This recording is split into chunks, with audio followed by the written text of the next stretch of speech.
about after it. So go ahead and play the 2 videos. I'm gonna see the 3rd one. Going to feel.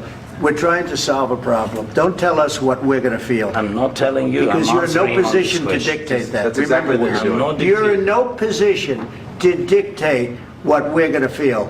We're going to feel very good. You will feel influence. We're going to feel very good and very strong. You will feel influence. You're right now not in a very good position. You've allowed yourself to be in a very bad position, and he happens to be right about it. From the very beginning of the war. You're not in a good position. You don't have the cards right now. With us, you start having cards. Right now, you don't. You're playing cards. You're playing cards. You're gambling with the lives of millions of people. You're gambling with World War III. You're gambling with World War III. And what you're doing is very disrespectful to the country, this country, that's back to you, far more than a lot of people said they should have. Have you said thank you once? This entire meeting? No, in this entire meeting that you said thank you. You went to Pennsylvania and campaigned for the opposition in October. Offer some words of appreciation for the United States of America and the president who's trying to save your country. Please, you think that if you will speak very loudly about the war, you can... He's not speaking loudly. He's not speaking loudly. Your country's in big trouble. Can I answer? Wait a minute. No. You've done a lot of talking. Your country is in big trouble. I know. You're not winning. You're not winning this. You have a damn good chance of coming out okay because of us. Mr. President, we are staying in our country, staying strong from the very beginning of the war. We've been alone, and we are thankful. I said thanks you haven't been in this alone. cabinet. You haven't been alone. In this cabinet. We gave you, through this stupid president, $350 billion. We gave you military equipment, and your men are brave, but they had to use our military. If you didn't have our military equipment, this war would have been over in 2 weeks. In 3 days, I heard it from Putin. In 3 days, this is something maybe new. Less. In 2 weeks, of course, yes. It's going to be a very hard thing to do business like this. Again, just say thank you. I said a lot of times to American people. Accept that there are disagreements, and let's go litigate those disagreements rather than trying to fight it out in the American media when you're wrong. We know that you're wrong. But you see, I think it's good to tell us what we're going to feel.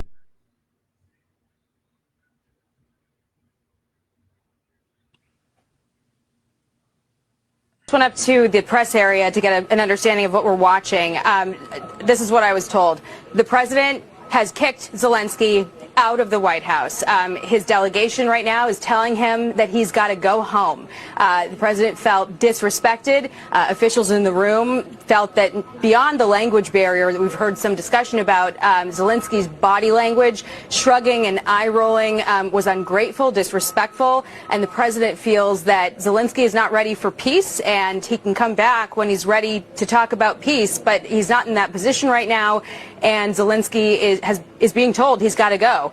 The lunch that they were supposed to have is sitting right outside the hallway, and the press staffers are going to be eating that lunch.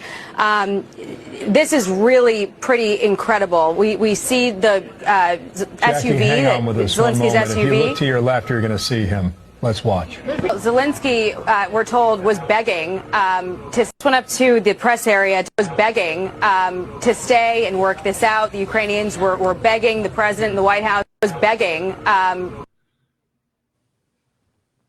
And there's one more too I just sent you. I came. I'm talking about the kind of diplomacy that's going to end. Oh, not this one. Not this one. God bless. You don't know that. God. One more. Very last one. Yep, that one. Meeting today, as you know, with President Zelenskyy, and I would say it didn't work out exactly great from his standpoint. I think he very much overplayed his hand. We're looking for peace.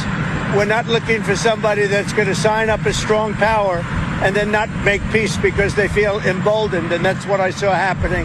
I'm looking for peace. We're not looking to go into a 10-year war and play games. We want peace.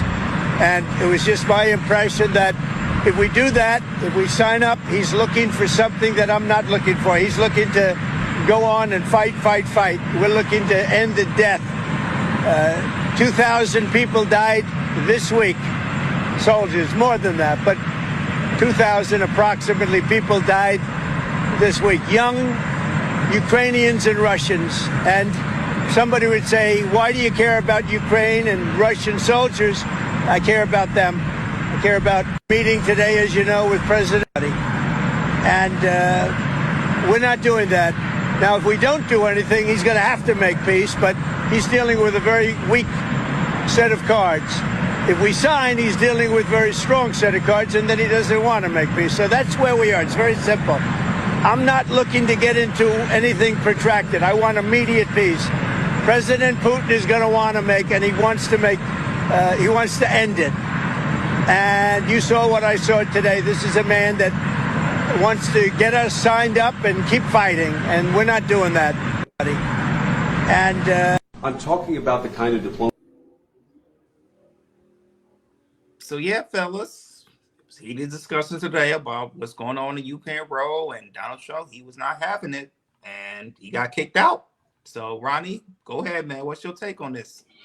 See, here's the thing when it comes to the aspect of Trump, which I kind of don't agree with him when it comes to the aspect of how he talked to certain people. When you're trying to make an agreement when it comes to peace, you're just supposed to be like the peacemaker, not be aggressive. Like, hey, like talk to the man and say, okay, this is why we gotta make peace. It gotta make simple. Now, at some point, you do have to come to the aspect of being aggressive, but when you're doing peace talk, that aggressiveness have to simmer down just a little bit. Coming in there too strong, it's gonna make a person like, okay, you're not trying to come up with no form of agreement, so I'm gonna continue fighting the war. Remember, the Ukrainian war right now is causing America billions of dollars, especially with the money that the last administration team allocated to them, so they can have military weapons, which they're using currently right now.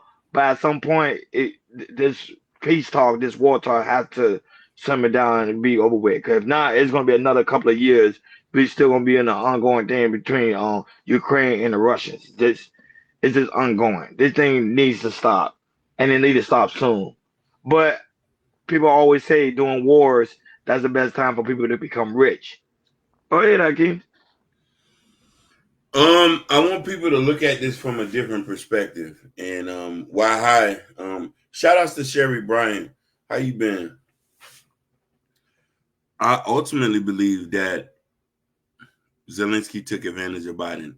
But I want people to understand and say patriotic. American people, ask yourself this question. Why are we even involved in this? Why we should even take taxpayers' money and fund wars? What our predecessors were doing, we're not trying to do that this day. We need to make sure we take care of our own heirs. We're bleeding. We had bleed $350 billion to support an ally.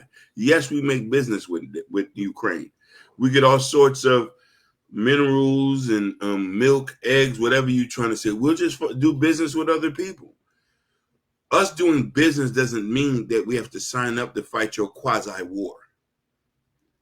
And it hurts the American people. I care more about Skid Row than I care about Ukraine. Yeah, looking at the situation, we know how Donald Trump is. You know, he's more of brash Rebecca Dodas and finger waving. You're like, hey, I need you to know we're gonna do this right now. I need you to tell you stop this war right now, real quick and everything. And you know, with this Ukraine war and also with Russia, you know, this war has gone on too long, as you know, we see it right now. And when Biden was in office, he just kept giving money, which all Americans, we have a problem with that, you know, because you send the money in here, but we got so many problems here. It's going to the United States of America, which is very, very true and very valid. When it comes to situations like this, you know, Donald Trump, he's never been a peacemaker. His first term, you know, he's more like a big bully, you know. When it comes to something like this, he's a bully. You know, he's going to bully you and use his power like he always do. When it comes to situations like this, and eventually, you know, he got kicked out and everything. So, I don't know. I think they're gonna have another conversation. It's just this competition went bad and poorly. But the UK president got realized is like, yo, man, even though all this money that we giving you, you don't have no idea what to do or what your country to stop this war. You have no idea or know what you're doing, because if that was the case, you would have did this a long time ago. And you know, maybe, you know, Trump could talk to Putin, and get you the Ukraine president, and they both can talk about it and see to find a way to end this war, because this war is very, very useless. So I just hope that Trump takes a different approach about it, because I kind of agree with Ronnie about when it comes to stuff like this, you can't be braggadocious. You can't be braggadocious like when you first talk about try to peace. But if it keeps going, gets going. Okay, maybe got use your president, and maybe you'll wear your finger just a little bit. This just shows that, hey, we're not talking around, because you keep talking and talking and talking. Okay, they might not get the point, and then they probably got to be a little bit braggadocious and everything. But right now, hopefully the next time they talk, they can be a little bit more civil. And if Trump and the UK president can talk about it a little bit more, and they get the solution, get Putin in the solution, and find a way to end this war. So point